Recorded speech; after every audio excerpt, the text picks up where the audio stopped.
Hey, have you heard of this game, Mortal Kombat? What is Mortal Kombat? It's like Street Fighter, but you could fucking kill people. Whoa!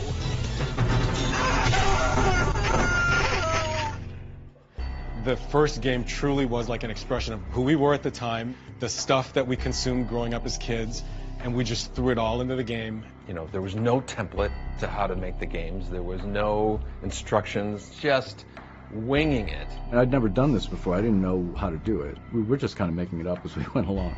We were just a bunch of knuckleheads doing whatever we wanted, and we were happy. Mortal Kombat. Mortal Kombat. Mortal Kombat! Mortal Kombat. Mortal Kombat. It is simultaneously exactly like and nothing like Street Fighter. Kano. Liu Kang. Rated Johnny Cage. Scorpion. Sub-Zero. Sonya. Round one. Fight. You had to guess like the moves and how to figure out the codes. Remember having a cheat sheet. Hit block and mash the buttons, I don't know. Block, block, block, block, block, block, block. High kick. Fatality. Kano ripped out a heart. Held it up, blood dripping from it. It's the first time I've seen blood in a video game. Blood flying out of these people's heads. My parents were very worried about the violence. I don't want you guys playing this. This sounds bad. Finish him. The game narrator instructs the player to finish his opponent. Oh my God, I didn't know that you could do that. It was a mega hit, game after game after game. It's amazing. I could have never imagined how big it has all become.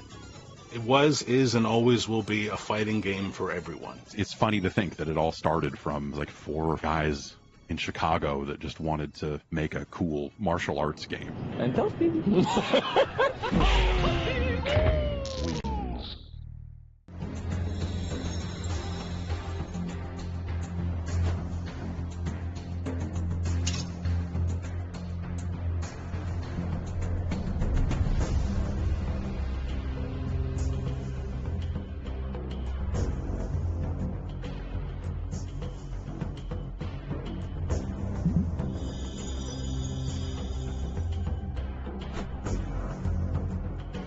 My parents were both born in Dominican Republic, and they were both doctors.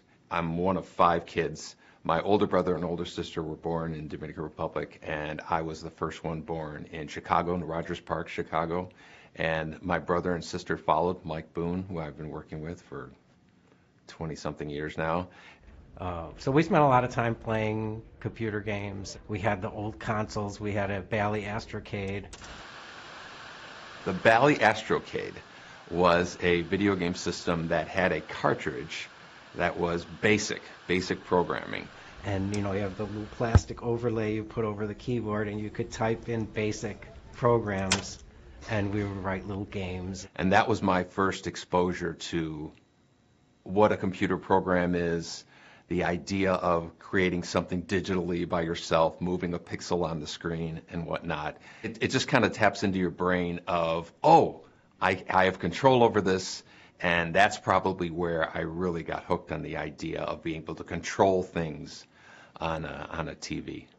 All of my friends already had jobs waiting for them getting out of school, and I didn't. I made one resume my entire life. I had one resume, and at the very bottom I had a little asterisk that said, strong interest in video games. I got a call from a headhunter saying, are you interested in working at Williams Electronics? And at the time I knew exactly what Williams Electronics was. They were Defender, Stargate, Robotron, Joust, Sinistar, Moon Patrol. You know, there was 100 games that I was aware of that they worked on. I knew the people. Those were exciting days of meeting your idols. Oh, there's Eugene Jarvis, there's Sal DeVita, Mark Trammell, Warren Davis. You're working alongside people that created the games that you grew up with. I went there thinking that I was interviewing for a programmer's job, a video game programmer's job.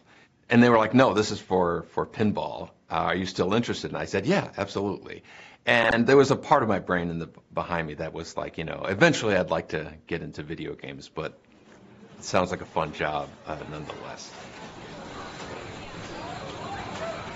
My first pinball machine was a game called Millionaire. That was kind of like how I got my foot in the door. I was just learning how to, you know, turn on lamps and flash bulbs and do special effects and whatnot.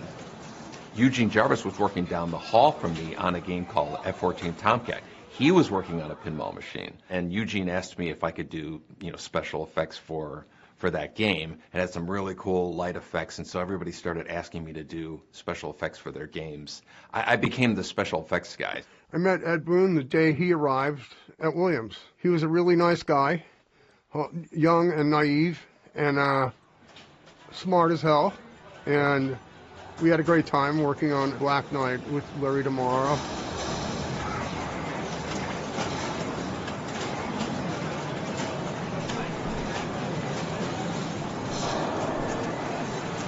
Eugene had gone full-time into working on NARC.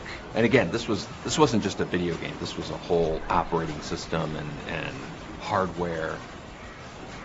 He eventually gave me a hardware system in my office while I was programming pinballs, and then on the side I would just be like making packets of dollar signs exploding that they were using in NARC when you would drop money and whatnot. And so I was just messing around with that and was really getting excited about the notion of working on video games. And at some point there was an understanding that when I was done with Black Knight, I would join the video game department to work on high-impact football with Eugene in about 1990, I would guess.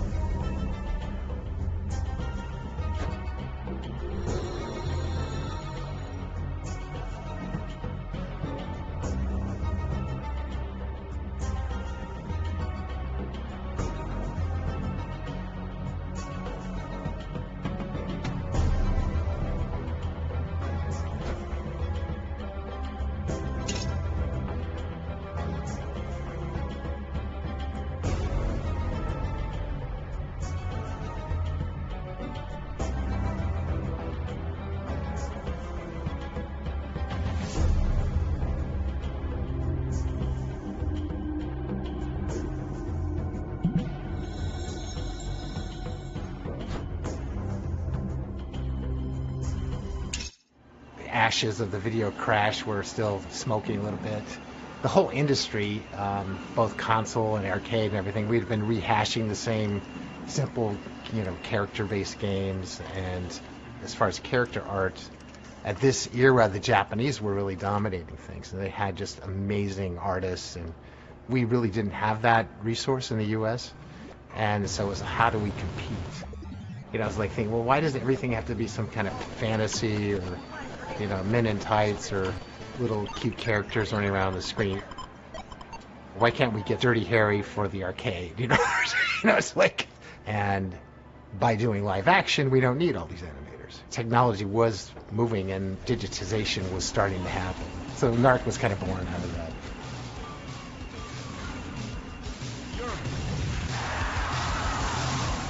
We were envisioning what is the next step. The idea of doing digitized imagery. Well, one thing is it would require more than 16 colors. The next step in our hardware design, we knew back in like 86, maybe 87, was going to be 256 colors. Pixel art is great, but Warren's tools made it possible for us to capture video and then edit that video in a way where we could select the frames very easily. Eugene wrote the operating system. I wrote the display system. It was very early, and there was only a few boards that would do this, and they were very, touchy, and there was no tools, there was no Photoshop, there was no Maya. So Warren was really instrumental in creating that pipeline. We couldn't grab real time off of a videotape, but we could videotape whatever we wanted and then still frame and grab individual frames. We've got the actual image, which is thousands of colors that an Amiga can generate. But then how do we turn that into 256? So I started exploring these algorithms to quantize or reduce colors from thousands to the best palette of 256 colors. And there was always big problems with noise and getting washed out images, and the color was crappy, and there's all sorts of tear and jitter and blur because VHS is terrible quality. But that's what we had at the start. The development of the studio and the techniques that we utilized came from those guys. Folks like Warren Davis or Mark Lafredo. These are the guys working on the hardware and the software that we worked on. It's like, if you think about me at the time, I was like, 20, 21 years old. And so I was literally just inheriting all this work that had been done before me. And I mean, I think we all like to talk and fantasize about this garage development mentality and stuff, but really, there were tools and things that were happening behind the scenes that we benefited from. Again, Eugene Jarvis with like his just kind of overall direction and focus. A guy named Todd Allen who literally wrote a debugger. To this day, I'm just amazed at everything that he's done. And Warren, he made it possible. Like if Warren didn't do what he did, I don't know if we would have been able to have done Mortal Kombat. And Warren was always around, so that whenever we wanted anything else, a request came up, we just went over his office and talked to him, and he'd be like, yeah, okay, give me a day, I'll have that for tomorrow. And it's like, tomorrow, okay, great. Besides being an amazing programmer and creating Qbert and working alongside of him and just being like friends with this idol of yours, was just really overwhelming. He's one of my favorite people in the world. I don't go around talking to people about what I did for Mortal Kombat. I don't talk about what I did in general. I have to say there's a lot of people in my life, they didn't know about Qbert until they've known me for like 5 or more years. And then they would be like, wait a minute, you made Qbert? So I'm like, well, it never came up in conversation. I just don't. I don't dwell on it, although I do have to say I am very proud of my contribution to Mortal Kombat. A lot of people talk about digitized graphics, but it's like they just existed. It's like they just came out of nowhere. No, people don't think that they came from somebody or from somewhere.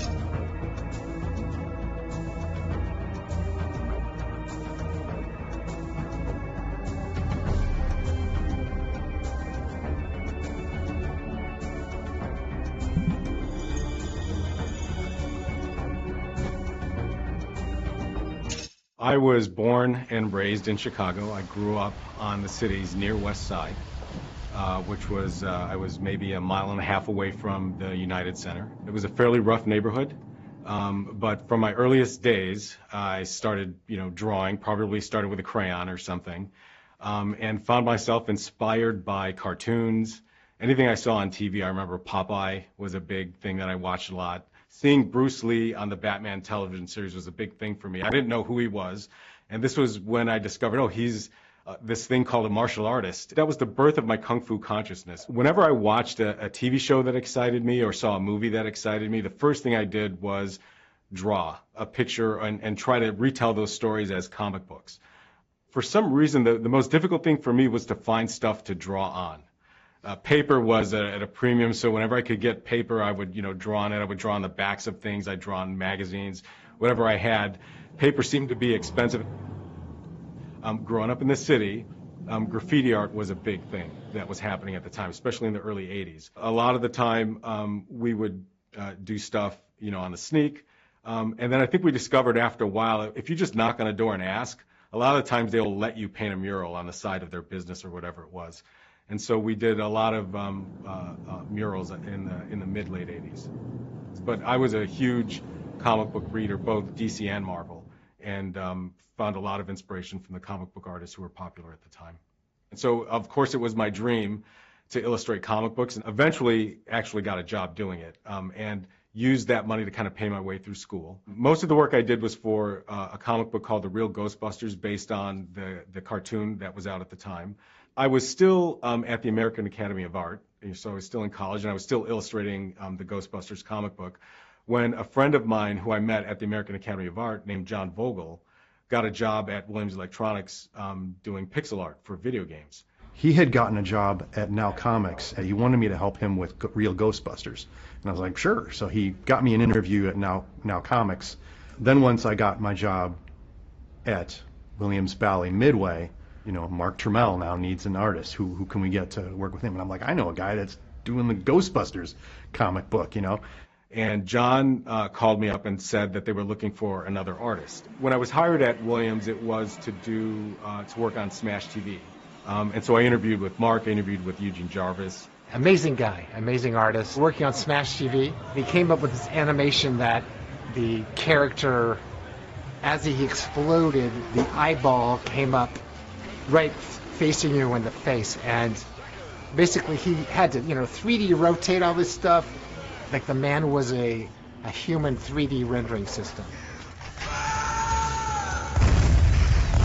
The guy's a genius. So Smash TV was a lot of fun to work on, a lot of hand-drawn pixel sprites, very small graphics in terms of the character art that I was creating. I know that in the back of my mind I still wanted to do comic book art, but I fell in love with video games and the folks that I worked with at Williams, and I knew right away that, hey, this is the place for me.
North California Avenue went back to the 40s.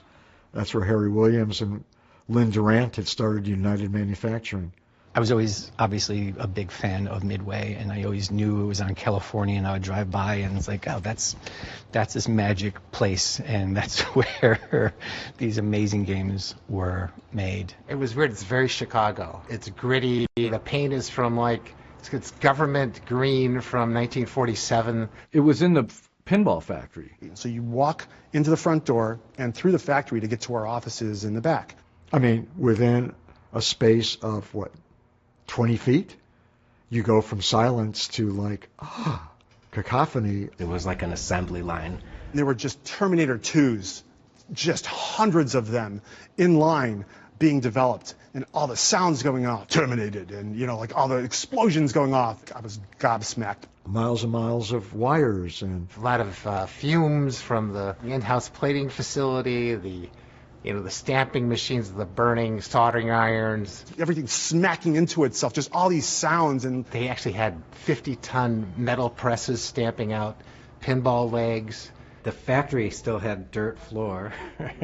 Throw things on the floor because somebody's going to come by and sweep it up.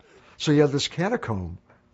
At night when you're leaving and the lights are down, and it's like, wow, this would be a great setting for a horror movie or something. And being a programmer, a lot of times we worked at night. That's when the rats would come out. They would grow to the size of a small cat. But I remember the vending machines, rats could jump up and get the product, so it would have to be only the top 2 or 3 rows you could put a candy bar or something. And even then, sometimes you would buy something and it would just be a wrapper. There used to be a cafeteria upstairs at a private chef. And the food was delicious. They had it down. We never left the building, okay? We had half an hour to suck it up and get out and go back to work. Then you'd make it to your office. And the offices were pretty Spartan. They were rough. The work on video games happened what we called downstairs. Upstairs was all of engineering. Everybody had an office, so it was almost like a dorm. The first time I remember meeting Ed was when John Vogel and I had shared an office. So I feel like I was involved with Smash TV and Total Carnage because I could see it being made. Ed Boon, I didn't know anything about him. I mean, he was a programmer in the pinball department at that point. Ed was coming down from the pinball department to work in the video game department. To work on high-impact football with Eugene. Right next door to me, there was a double office, and it had John Tobias and John Vogel. And there was a doorway between the two offices that was kind of kept closed. He cranked his music really loud, and I remember he poked his head in, and he said, hey, is that too loud? Is the music too loud? And we said, hey, it's a little loud. So he went in and like lowered the music, and he came back, he's like, is that too loud? So anyway, that's the first time I met Ed. And after that, I think Ed started hanging around with the group of us, and we all kind of became fast friends. And I was mainly software. Those guys were mainly art. So, we had different perspectives and whatnot, just as any group of, guys in their 20s. A lot of conversations started up about movies and video games and wouldn't it be cool and things like that. You could hear conversations of all the different games going on. There was only like 2 or 3 games going on. And then we would all kind of like give each other ideas for stuff. It was a very collaborative environment. The environment was beautiful. Good enough to make a video game, and it didn't feel like a job. All the magic that was happening there. Somehow the walls kind of absorbed all of that.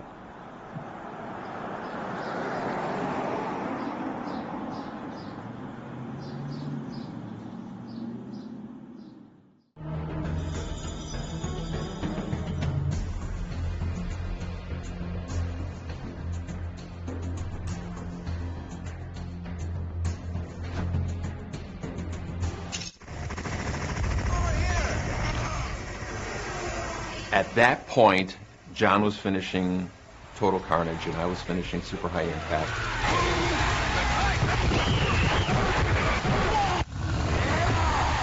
I eat quarterback for breakfast!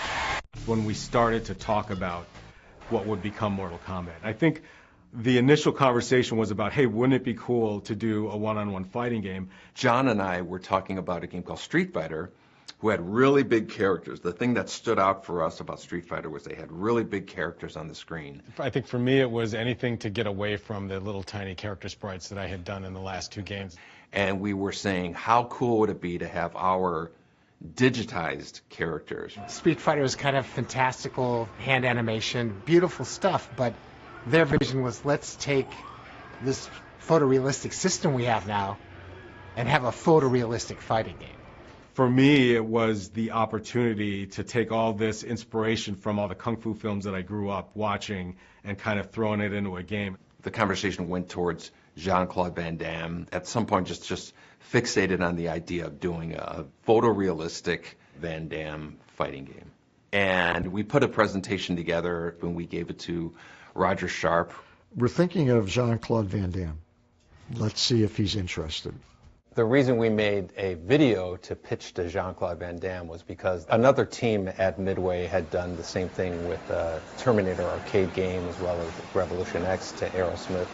And so we decided just to go that route because they were having success with doing that. We found the movie Bloodsport, and we basically grabbed a number of frames of him just kind of getting into a fighting stance pose, and we put the power bars and we kind of mocked up what a generic fighting game screen. And again, just to give him the idea of what the game would look like, how he would be the star, and how realistic the graphics would be. And I reached out, and it wasn't a no. Whether or not things didn't happen quickly enough, I don't think that it was ever like a door closed. John and Ed thought, Roger, just forget it. Because I think we just kind of left it. So that was just kind of like the way that you would pitch an idea. But as far as to management, my recollection was that we never gave a formal presentation. Street Fighter was really big, and when we said we want to do a fighting game like this with our graphics, there wasn't much convincing that needed to be done. It was, yes, that obviously is a really cool idea. I thought it was a fantastic idea, and I knew that I had to still finish Total Carnage, and I know Ed was still working on High Impact. Touchdown! But I think that was the beginning of the conversation. Maybe our next game could be this fighting game.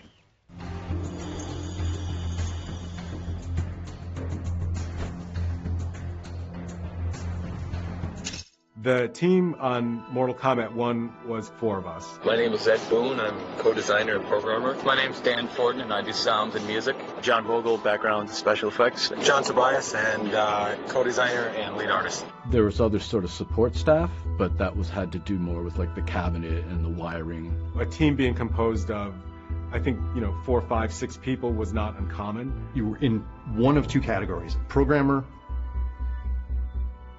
or artist, and that was basically it.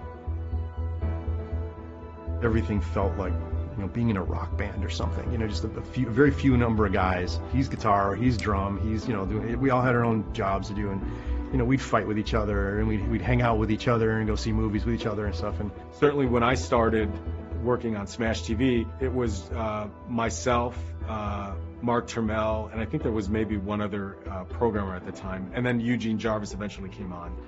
Partly it was just the simplicity of the games of that era.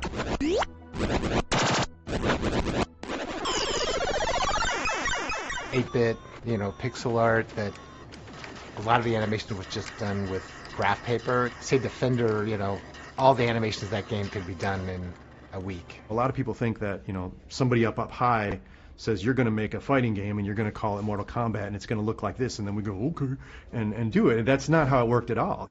It's a bit of the Wild West. There wasn't rules. There wasn't any, well, this is how you make a video game. Everybody made it differently. And as long as cool new stuff was showing up on your screen every once in a while, management would, peek their head in. Oh, you got fatalities going. Good job. And then they'd leave, and you just continue with it. It was so pure. You didn't have to, have a committee meeting every time you wanted to add a feature. And things were so loose back then. There wasn't really a workflow. It was like, hey, we need to get something done. Just do it. It was just like, yeah, let's try this out, and see if it works. And I think maybe a part of it was also that I wasn't conscious of might have been to keep costs down. I know what my salary was at the time. I don't know what Ed's salary was, but I have to believe that the development of MK in terms of the cost of us had to have been, I don't know, not much. And I remember at the end of my first year working at Midway, I was doing my taxes. My dad was helping me do my taxes. When I started at Williams, I was making $19,000 a year. He knew the hours I was putting in, and we did the math, and I was making probably $2 an hour is what I was making working at Williams, and I didn't care. I loved the work so much.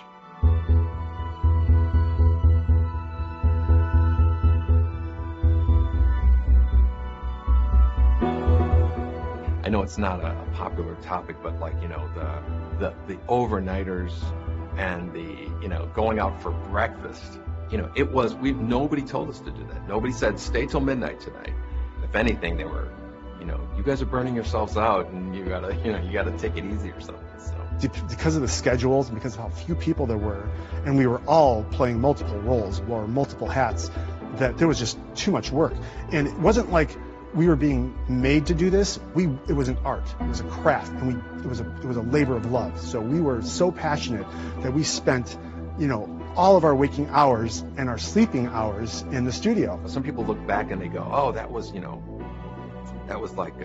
abuse or something like that. It's like, no, we were guys in our 20s who were motivated to do something cool.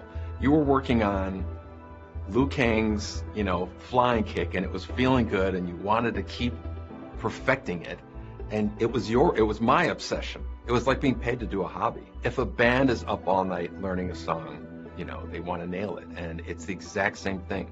It's completely self-motivated. Back then, it was nothing but fun. It was just, working there was just hilarious.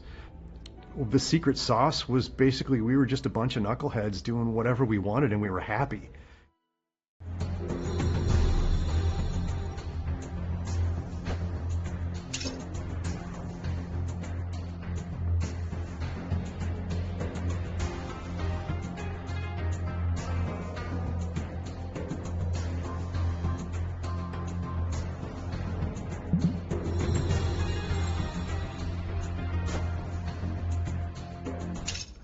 My job on MK1 was basically to do backgrounds. Like John would do characters and I would do the backgrounds.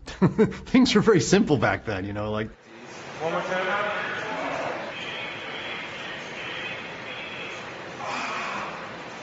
That's great. He would choose which frames he wanted to use, and then cut the background away from the characters, and that was his job, you know. Literally after we shot the footage, I think maybe that night or the next day, I started stripping frames right away.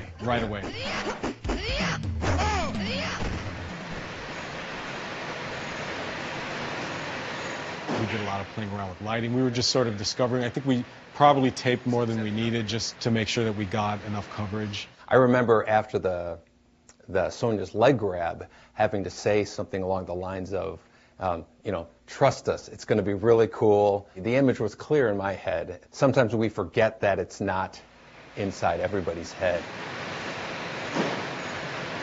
Okay, that's good. Okay, now once from the very middle, all you have to do is just land right there. Can you do that, or is that The beginning part. She should do it from the stance.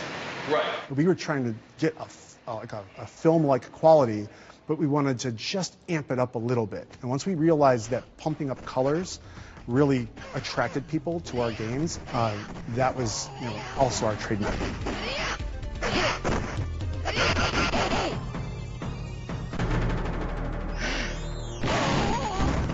A lot of the character design that I did for Mortal Kombat was based on the limitations of the hardware.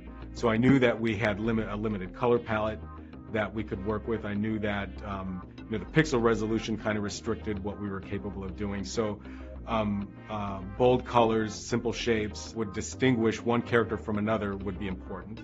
And I knew that a color palette that would distinguish one character from another was also important. And I was careful not to repeat those things. You know, the thing about the ninjas was, you know, the nature of them. As you know, there were palette swaps of each other. It was all to save memory. You know, it was a very precious thing in our arcade games. And so, Scorpion and Sub-Zero, they were the same character with different colors. You know, John wrote this amazing backstory behind them, making them enemies, and that added to the mystique of the characters.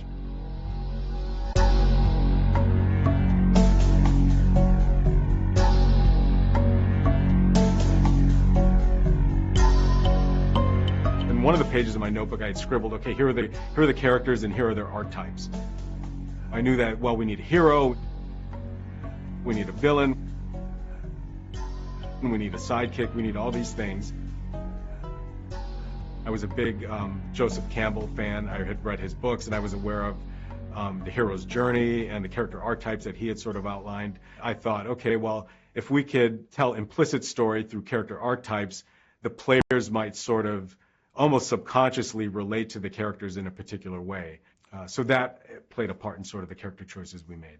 I don't recall exactly why we did some characters and not others. I know that we were limited with the number of characters we could do. A few of them I remember not using.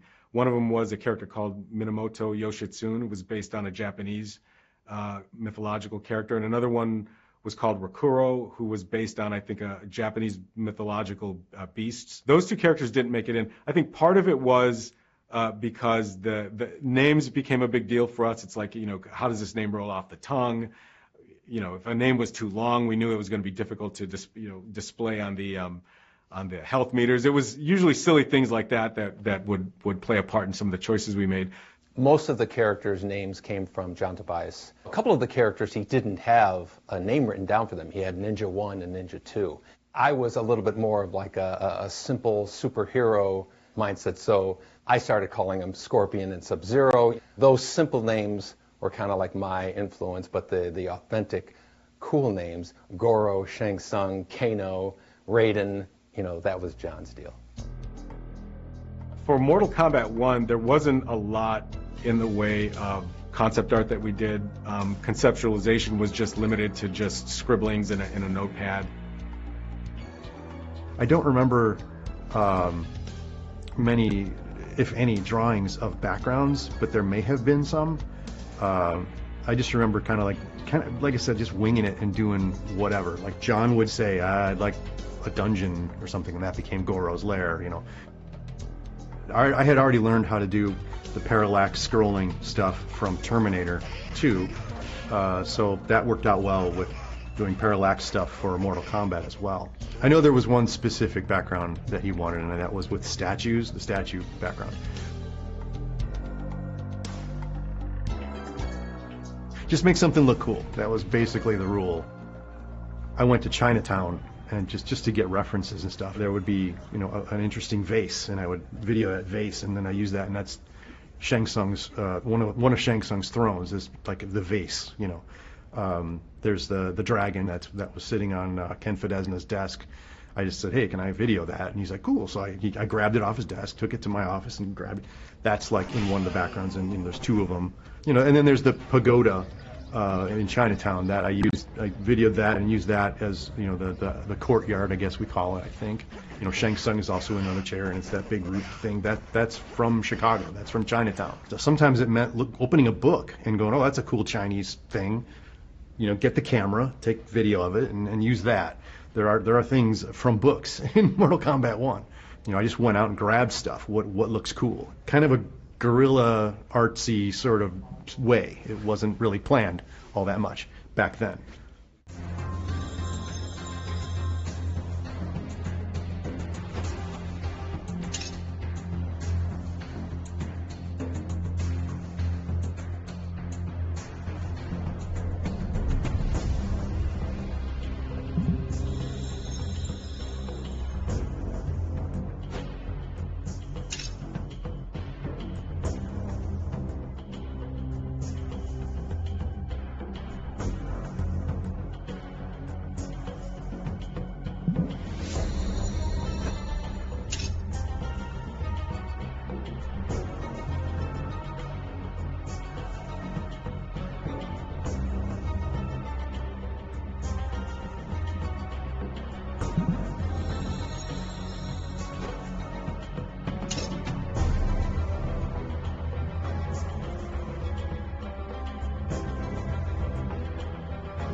One of the really cool things about Mortal Kombat and about some of the really great games, if you have a really great winning concept, often, you know, they got that game running in like a month.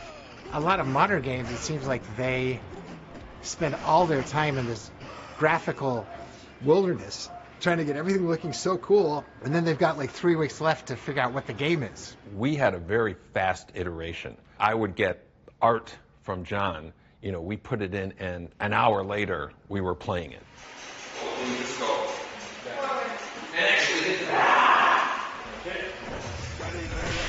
Raiden wins.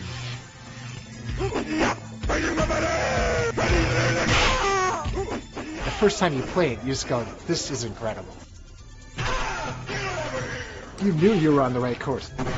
Ed was like just eager to have people in and give them feedback on stuff. A lot of times it was just, you know, someone you'd have someone in your office to look at something, and they go, hey, what about this? And then, you know, maybe that's a good idea. Ideas could come and be turned into reality in the same day. Yeah, basically. in fact, I remember we would record a little bit of footage. Okay, one more time. All right, that's good. That's good. And it wasn't until Ed actually got the frames and could get them in the game, not until that point would we know that we were making the right choices. Yeah. When we were making this game, Street Fighter II was the big rage, and I was a huge admirer of that game. At the same time, I felt like there was a little bit more ceiling room in terms of how outrageous you can get with the moves. We wanted characters using magic, disappearing, teleporting, doing all these kind of unpredictable things. And a lot of the moves were constructed from kind of almost like scraps. Kano's ball was from his flipping animation. Scorpion's teleport was from his jump punch animation. You know, Scorpion throwing a spear and pulling somebody in, that, you know. It was something that I remember I thought of that was just an outrageous move that wasn't seen in any other fighting game. Right, although we used to try to do the wind up and throw, which usually like 5 frames maybe. Like if you went like that. Yeah, something like that. It was one of those spur of the moment inspirational ideas that ended up becoming like very signature, very iconic to Mortal Kombat. The way he was implementing them was so interesting because he uses the frames of animation, and he was, as a programmer, would move them around to do things. Like he would define like how things animated across the screen. When we did the Liu Kang flying kick, you got to stop him once he makes contact, and it'll make the impact feel like it's a lot more intense and more forceful. Iterating again and again how important it is that we get the timing of all these things correct. Other than, you know, how John would define what the actual frames of animation were, Ed defined how things moved around. There's little nuances that are put into the game that a lot of players don't identify, but they just know that it feels good, and they're not sure why.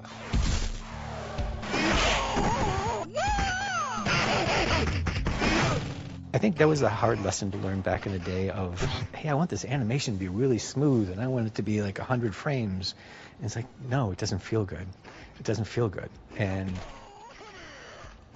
it has to feel good.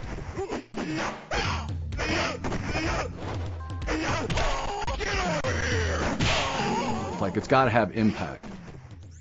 Impact and drama, you know, that's what people are going to respond to.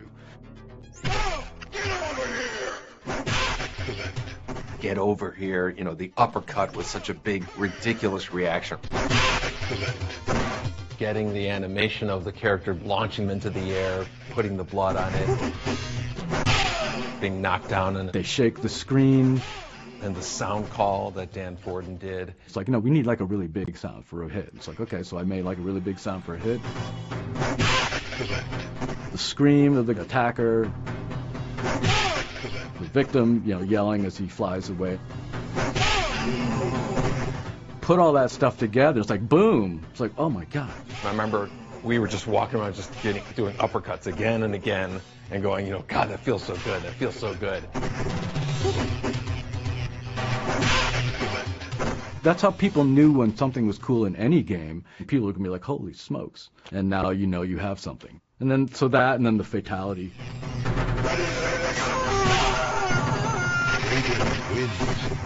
Like, fatalities were the big thing that made us a hit.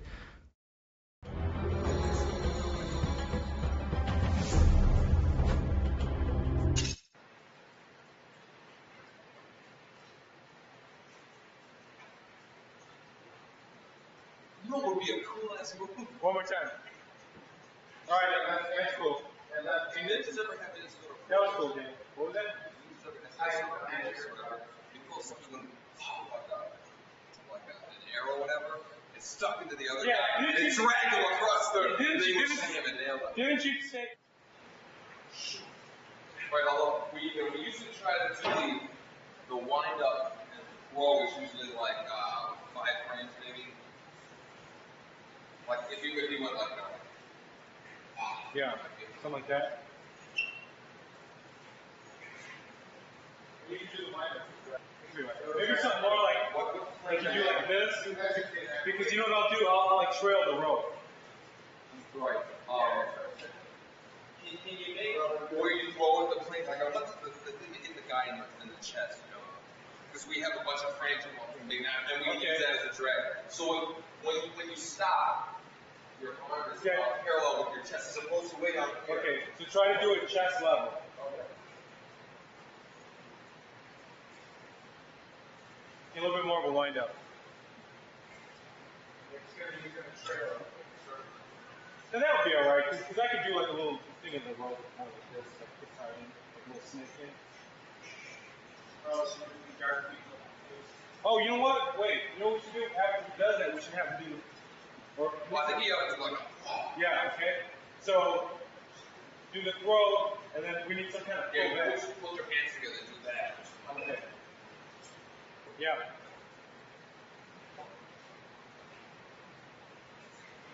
When you try to wind up with a little more like right now you're kind of just going. Yeah.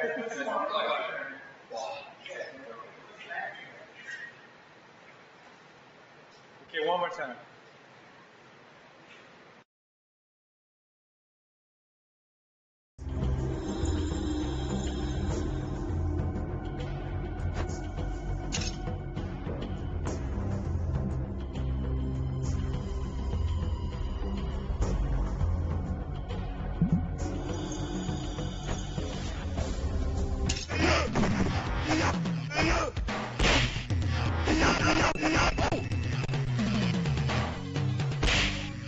Raiden wins. Street Fighter had this feature which I loved and hated at the same time. You can get your opponent dizzy.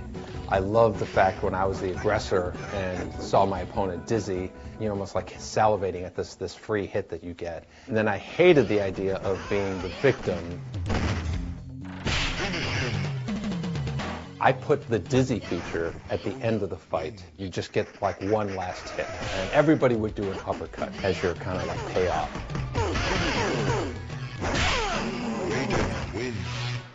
We had a feature that we had dropped in the game where Shang Tsung, when he would defeat you, he would take a sword out and he would like cut your head off. And we weren't going to use it because we were out of space, but we still had the animations of all the characters falling to their knees without a head. One day I just kind of piecemealed the idea of Johnny Cage uppercutting the opponent with this uppercut animation, and then using the animations of the character with his head, cut off. Johnny Cage wins. Flawless victory fatality. I showed it to John, I showed it to the rest of the team, and everybody lost their mind, and we have to do this. The fact that we gave the players the ability to actually perform this kind of death blow, this kind of killing move, was really the birth of that idea. Some people were kind of like saying, I don't think we can get away with, letting the player kill the other player. So we showed it to management, and they loved it. I was surprised that we could include the level of blood spattering around that we did. But of course, when I was working on Mortal Kombat, I had just come from Smash TV and Total Carnage, and so the levels of blood spattering around the screen wasn't new to me.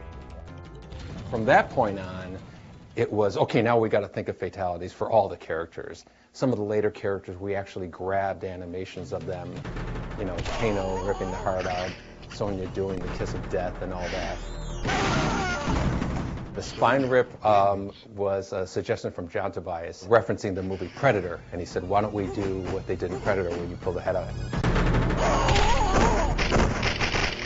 It's just like, it was just like, oh my God. And I remember saying, I think that's probably crossing the line. We can't do it. Again, once we mocked it up, put it into the game, there was no turning back. Everybody was just losing their minds. And if anything, I felt like there was a bit of encouragement coming from other folks, around the office, just because of the excitement that it drew from the players. Everybody had to see this. No one had ever seen somebody removing someone's spinal cord. It's interesting. It made it so much more emotional. It's just like, you're just like, yeah! It's almost like that barbaric, primal emotion, like, yeah!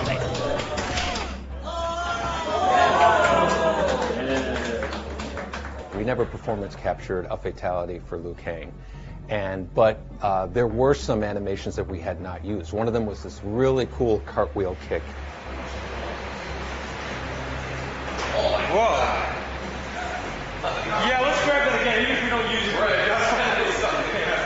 We'll use it someplace. We were both like, wow, we'll find a place for that. When it came time to do Liu Kang's fatality, we just spliced on the uppercut animation at the end of it. And it wasn't disgusting, it wasn't gross, it wasn't shocking. Liu Kang wins. And we just kind of reasoned with ourselves to say, well, Liu Kang's the hero, he's a Shaolin monk, he's peaceful, heroes don't kill people, so he just gave him a big uppercut. The process of adding fatalities into the game created so much energy in the whole studio in terms of their excitement for the game that we knew there was no backing out of it at that point. Again, you're in a very small screen environment. You really have to exaggerate things. You have to make it just outrageous. Scorpion wins. We found the Holy Grail. It's like hitting the lottery. It was something that we knew was going to be a signature part of Mortal Kombat. I always judge a great game by how loud players get when they play. You yell at your friends and laugh, and the volume level is a measure of a good game for me. And like I said, it was just fun and it was happy, and that may be the secret sauce.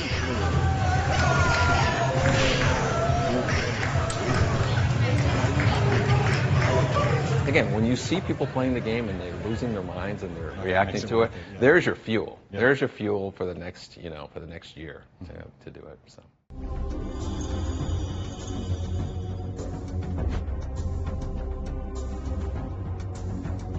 Who put the K in combat? I did. I put the K in combat. I didn't come up with a name, but the K. This is my story. This is my memory, anyway. I came up with mortal and the K instead of a C. Yeah, well, you know what's going to happen? We're going to come up with all the names. We're all going to like them, and Ed's going to hate every one of them. Why? DEF CON is overused. Where? Everywhere. I've heard that so many times. Yeah, every time you watch War Game. Ed's probably right behind me, isn't he? Like going, no, you didn't. I think there's different stories going on. This is my recollection. It's been 30 years. We had a bunch of words written on a grease board. We didn't have a name, so there was a bunch of possibilities, and one of them was Mortal Kombat. Combat was written, I don't know if it had a K at the time, but Steve Ritchie, he said the words, what about Mortal Kombat? They had combat on their whiteboard, but they were all a lot younger than me, and I'm not sure they ever heard of the phrase, they fought in Mortal Kombat, meaning somebody's going to die. It is what this game is about. It's Mortal Kombat.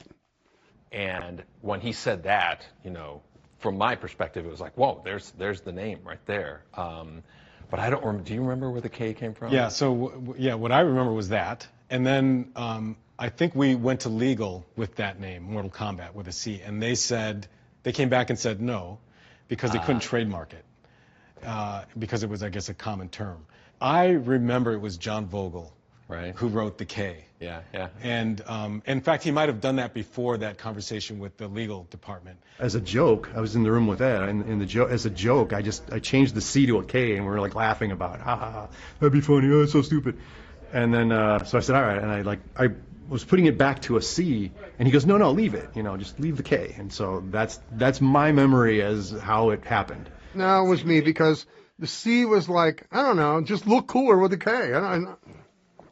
That's my thoughts.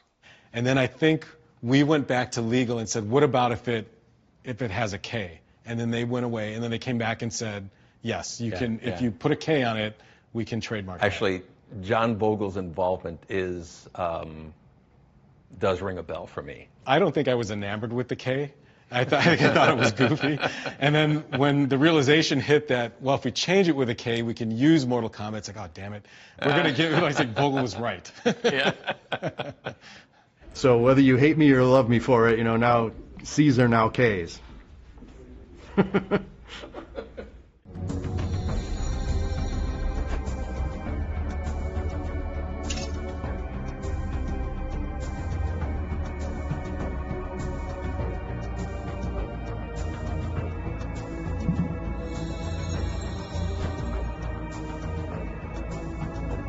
This is the sound area. This is where they make all the sounds for the games. I am an audio director here at NetherRealm. The sound guy, gotta get the voices in. Dan shows you cool stuff every couple of days. He just comes in and you go, great, this is awesome. And he's a lot like Ed, where I just have this confidence that, he's going to go away and come back with something spectacular. That's the Johnny Cage Nut Crunch, I believe. Didn't someone make a candy bar, Johnny Cage Nut Crunch bar? Again, we didn't know what we were doing, so it's just, okay, it's a fighting game, a lot of yelling, a lot of pain.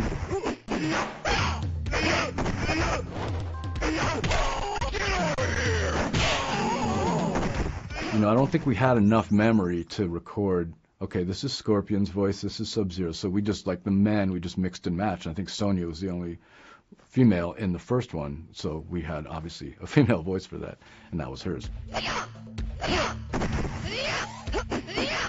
But the rest of them, I think, would just be shared. We just get the talent, which was just people around the studio. It's not like we were hiring people to come in and do this. We recorded me as the announcer, as Shang Tsung. Liu Kang wins. Finish him. Liu Kang wins. Fatality. Fatality. All of those kind of classic sound calls was me, because we didn't have somebody with a better voice. Later on, we found Steve Ritchie, who had a much better voice in terms of like an announcer. Baraka wins. flawless victory. Fatality. I did a terrible Bruce Lee impersonation for Liu Kang. I think I did a yell for Kano. Kano wins. But I was also the voice of Scorpion, you know, yelling, "Get over here." Get over here! Excellent. Come here! I had worked with Dan Forden for many years at the time. I remember there was another sound guy who thought that was the stupidest thing in the world. And it kind of was, you know. Why would a ninja, you know, yell, "Get over here"? That's such like an American kind of thing.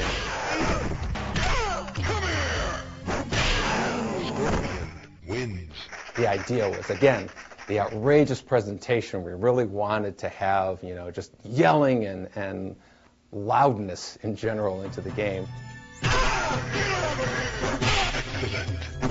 From something that became with such silly roots and beginnings, you can't imagine Scorpion not having the "get over here." Ed would get me, this is back in the days of VHS, right? He would get me a playthrough of the background that I'd be working on. These are the instruments that I have, and look at the background, trying to think of like, well, what makes sense musically for this. You try to imagine the action of playing the game and what the music's going to do to like get you revved up. Ever since, I don't know, the 70s, early 70s even, but always liked progressive rock a lot. So a friend of mine turned me on to King Crimson in high school, and that's been like a love of mine ever since. And so there's no doubt that there's a lot of King Crimson influence in the Mortal Kombat music that I wrote over the years. You know, like the very first tune, it's a melody in a diminished scale, harmonized at the fifth. So that sounds like a lot of King Crimson stuff. I think they pretty much liked everything I did. I don't remember doing over too many things.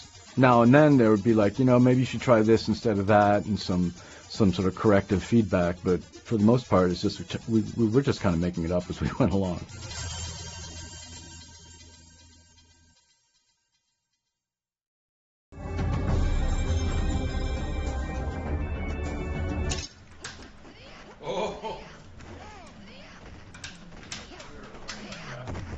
Testing a game was always one of the most fun parts of the job. Yeah! In the earliest days of Mortal Kombat development, the only place you could play the game was in Ed's office. I would play the game every day. Ed would call me in to try something out, but other people, you know, would walk by Ed's office and see what he was working on and come in and play the game. And it was very valuable feedback, because that feedback was coming from guys like Eugene and Mark Trammell and George Petro and, you know, a lot of the other developers in the office at the time. Eventually, we would put a game out in the hallway for anybody to play. And so we'd get pinball designers would come down and play the game. There were folks who worked in the factory would come back and they would play the game. And so we'd watch folks kind of play the game, and we'd take notes on sort of, you know, what their reactions were.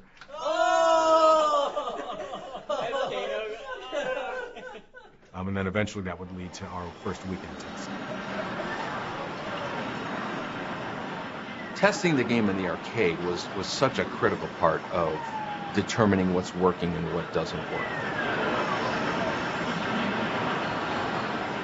Being on test is like one of the best parts, one of the most exciting parts of doing an arcade game. Our first location test was a weekend test that we did, and that was done at an arcade called Times Square. It was a Friday night, so it was packed. The arcade was packed. And there was a crowd around the Street Fighter game. Street Fighter 2 was out at the time. And I just thought, there's no way these guys are coming over to play our game.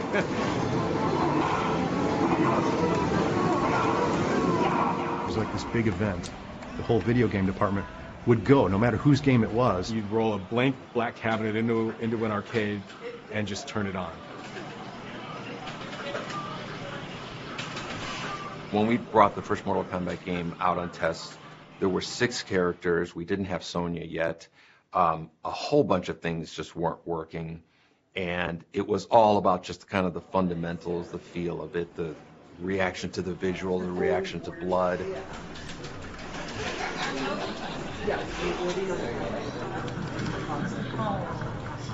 that rush, that reverie, or that destruction and devastation if something doesn't work out. Like it's like, oh, we got to fix that. And it hurts. It feels bad. I remember watching the first player. He was one of the guys from the crowd walking over and looking at the attract mode and then dropping a token in and playing the game.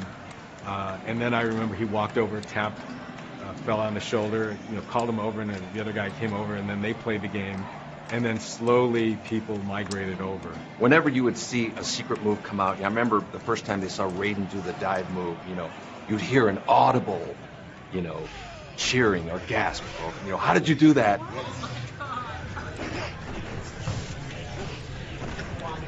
Easily the most enjoyable part for me was seeing and hearing reactions from players. And at some point, Ed, I think, went in and he did a fatality. Kind of a thing, and then he walked away. Now it's a big frenzy to figure out, like, how do you do that? How do you do that? And that's how people found out about the fatalities. Assuming my memory is correct, but I believe that's how it happened. We would never perform fatalities in front of people because then someone's going to see you do it, right? Like we wanted to launch the game and have people discover it naturally and organically.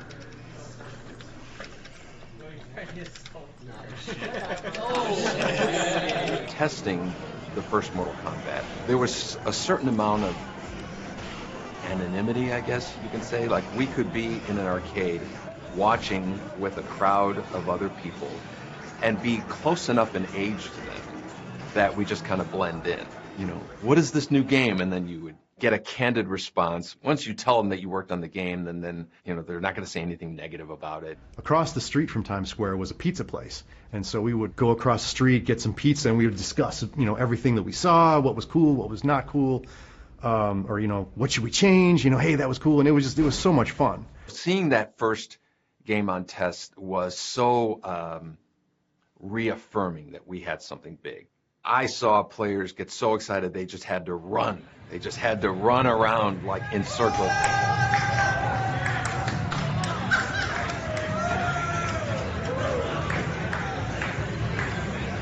By the end of that night, we had a pack of players around our game, hooting and hollering and just having a great time. Players that we saw first see the game on a Friday, we saw them the entire weekend. And I think at that point I thought, okay, we're gonna be okay.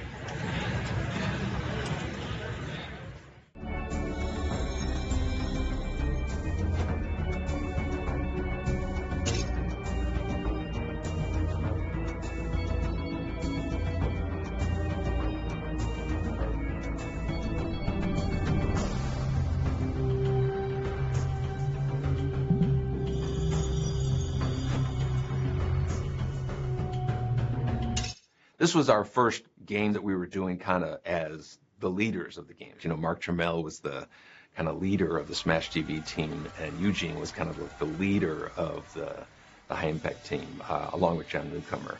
And so this was kind of like our first solo project. I think they have complementary skill sets. We're symbiotic in a way. Certainly in the first few games, it was just like we just knew what the other person was looking for. And I don't know that we ever... if we had an argument, it certainly wasn't about the work that we were doing. We just seemed to know what the other person was looking for. They worked well because they trusted each other's talents enough to say, okay, yeah, you know what you're talking about. Ed took care of all the programming. John took care of all the art. They just had this unsaid, hey, it'd be fun. Yeah, that's awesome. Let's do it. Working with Ed, one of his great strengths were just his focus, I think, and his ability to just grind and get things done. Ed, who was the sole programmer to create that game, in hindsight was incredible. For one programmer to do all those games is pretty amazing. And his door is always open. He wants to hear new ideas. He's dangerously funny, where it just busts me up at least once a day. He would just crack us up all the time, just his jokes, and he made it easy to work the long hours. John is a really good storyteller. John has a history as a comic book artist, so I think that probably contributed to his ability to tell a compact story. The only story we had was a little paragraph that would play underneath the character doing a kata. But that was enough to really intrigue players. You really gave a shit about it because of the backstory, because about the whole mythology that John Tobias had created. You know, maybe not unlike WWF or something, almost like Star Wars in martial arts. The first game truly was like an expression of just who we were at the time. You know, we were in our early 20s, the stuff that we consumed growing up as kids, and we just threw it all into the game. There was nobody telling us what to do, how to do it. I think it was a great partnership, and I think, you know, what can you say? Success beyond belief.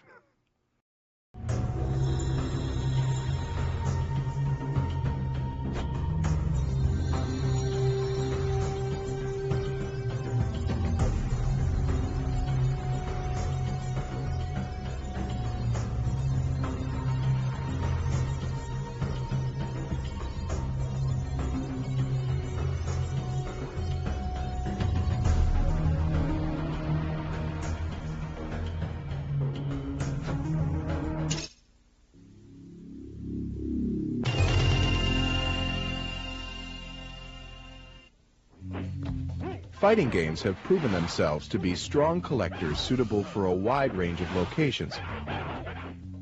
They embody the most attractive elements of the arcade experience: characters endowed with mythic powers, full player control, secret moves, and the kind of unbridled, head-to-head competition that compels repeat buy-in. Now from Midway comes Mortal Kombat. It captures the most popular elements of the fighting game and adds more control, more powerful characters, more depth, more secret moves, and advanced digitized graphics, delivering the most realistic fighting action available. Begin Mortal Kombat by choosing one of 7 characters, each boasting an arsenal of unique talents. There's Johnny Cage, the brash Hollywood movie star; Kano, thief and mercenary; Raiden, the mythical thunder god; Liu Kang, the fighting Shaolin monk; Scorpion, a ninja warrior bent on revenge; Sub-Zero, the ultimate assassin; and Sonya, U.S. Special Forces soldier.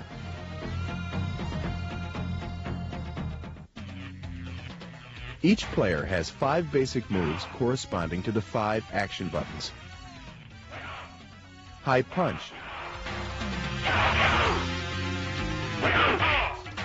high kick,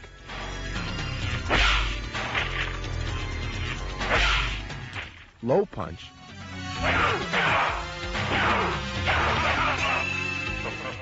low kick, and a block.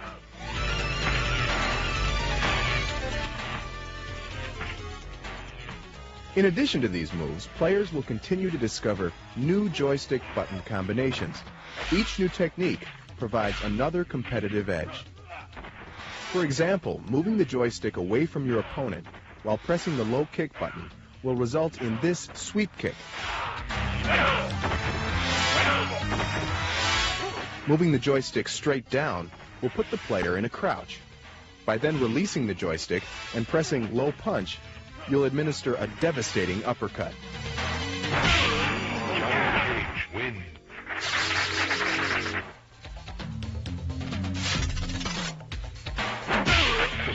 Secret moves play a big part in the success of any fighting game.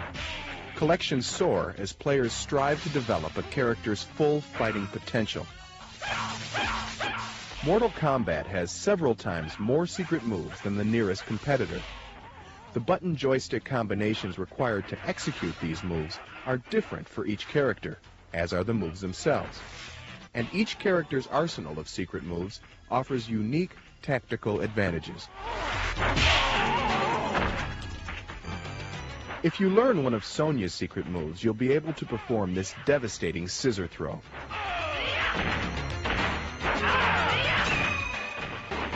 Learning to activate Raiden's secret weapon lets you fire lightning bolts at your opponents. Raiden wins. Victory is achieved by winning 2 out of 3 rounds. Players losing a match will have to buy in to continue.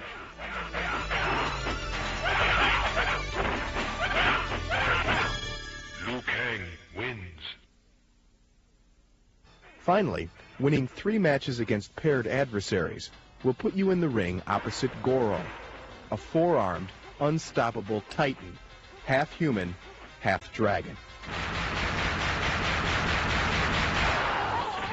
Should Goro be subdued, you'll engage the most deceptive and powerful opponent of all, Shang Tsung, the bloodthirsty emperor capable of instantly becoming any fighter he chooses. Conquer Shang Tsung, and you will have joined unfrequented ranks, those who have battled all adversaries, yet survived.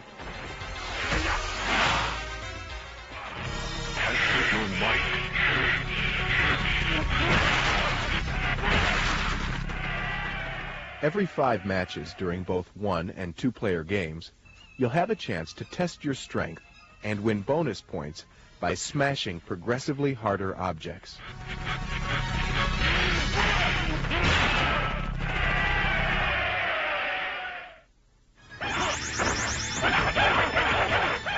Two-player mode allows true head-to-head combat.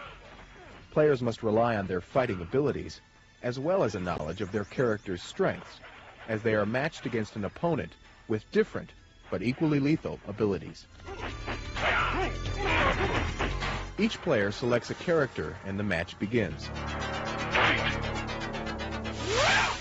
The player losing the best-of-3 match will have the option of buying in to continue. The winning player will continue to play as long as he maintains a string of victories. Loser pays, winner stays.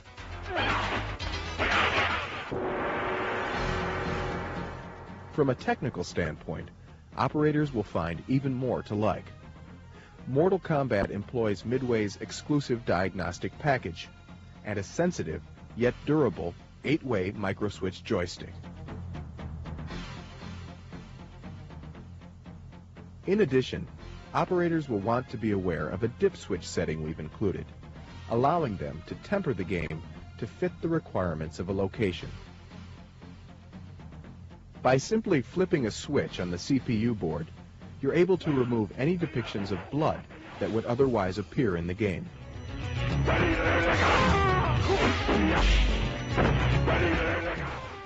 Another dip switch will disable the most graphic secret moves. In this way, operators can be sure they're matching the game to the disposition of their clientele.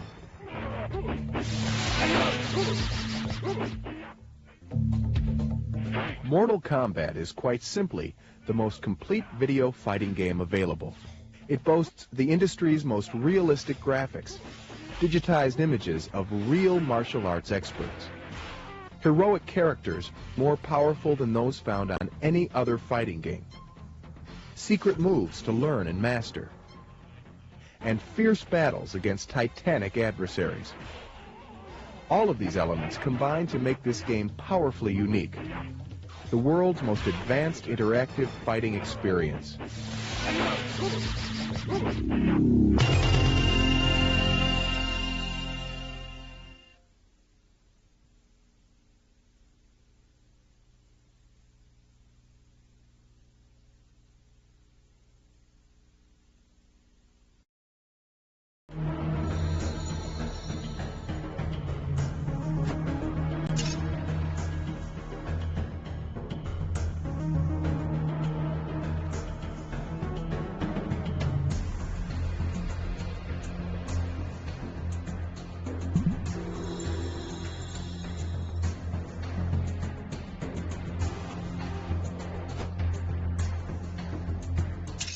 Fighting games of that era kind of all had this level of secrecy to them.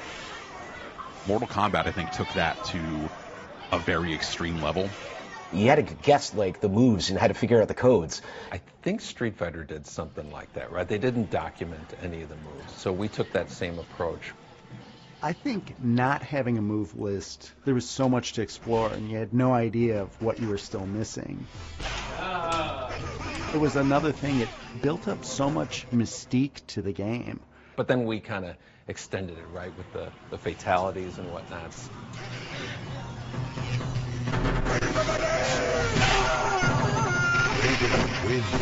Especially at the end with the character dizzy. There was a certain amount of, what are you going to do?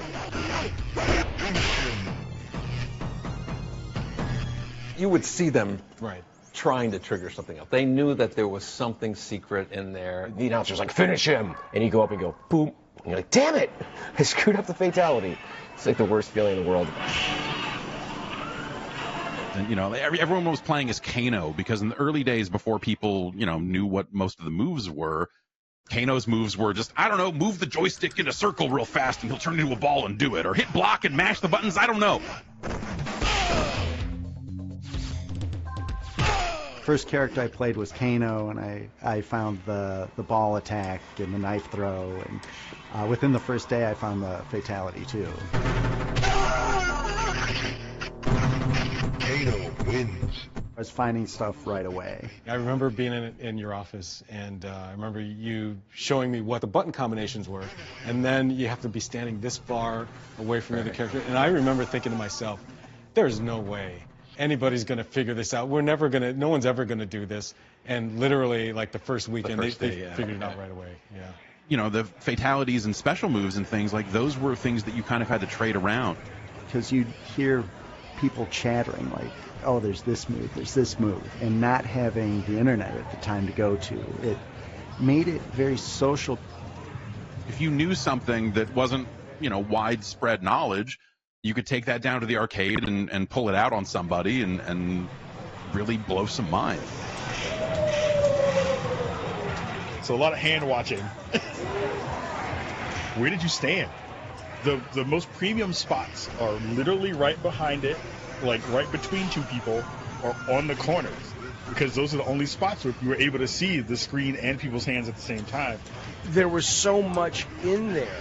And it really requires a fan base to come together and share, to work together to play them and solve them and uncover the secrets and all that stuff.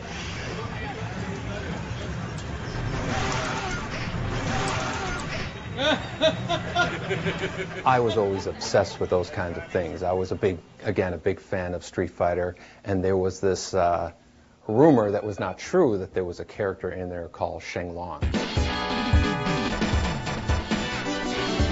And I remember when we had started this game thinking, we have to have a real secret character. And so there was a Sunday, and Scorpion was yellow, Sub-Zero was blue, and I went into the art program and tinted him green, made up these crazy rules in terms of how to find him, made him jump out occasionally and kind of tease you with his existence, put it together in one day, didn't even tell John about it, and was just kind of wondering how many people are going to pick up on this.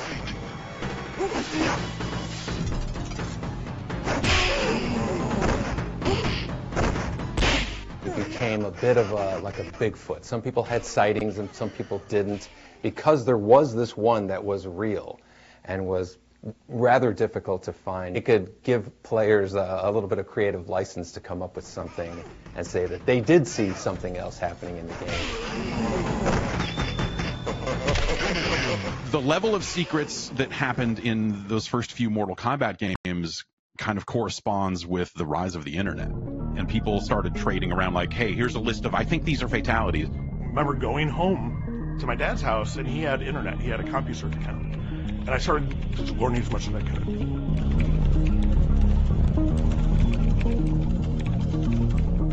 And I'm like, Dad, can I go back to the arcade? I want to try some of this stuff. I made it my mission to test all that stuff out. And that became my calling. We need to investigate. And I published my first FAQ, and it is the most inaccurate piece of junk that is available. It's shameful, but it's where I started. And then all these urban legends about Ermac and all these other alleged characters that it's kind of like how the kids used to say back in the day, the negative worlds in Mario Brothers and Mario could go skiing. It's that kind of the kid equivalent of water cooler conversations. People would come up with lore, lies right. of That's right. I did this and that happened, and everybody's and we just shut up. A friend of mine in high school said he was cousins with someone who filmed for the game, and that there was a secret character that they had filmed. So I put it in my FAQ, and I trusted him, and found out way later he was just messing with me. The people feeding in things that they'd want to see in the game would kind of blend in with what was really there.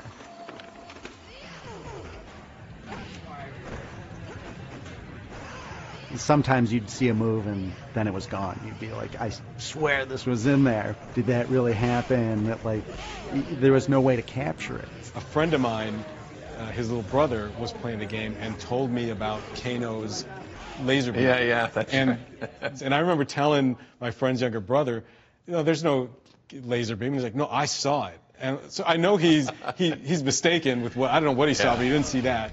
This mythology was being built by the player base.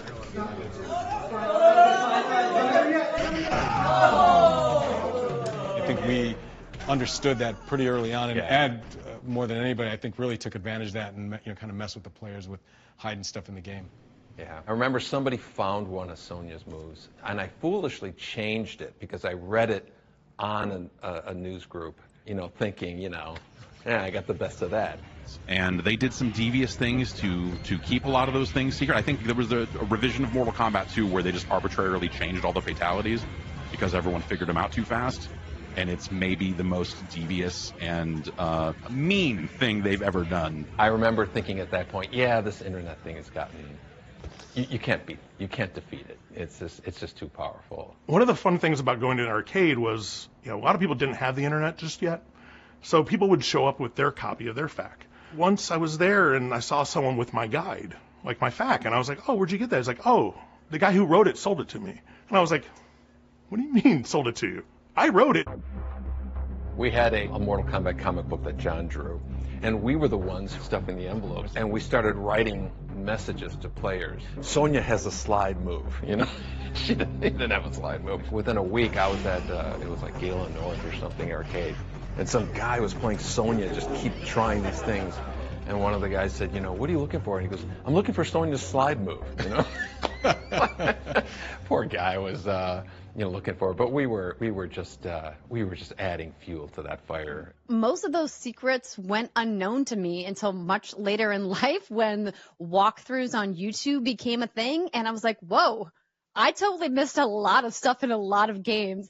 So our secrets were basically replay value, and that was the most important thing for us. Having more to do with the game, having more to discover, more to enjoy. We love the idea of, just this question mark over the game. What else is in there that nobody else has found? And it just made the game that much more mysterious, right?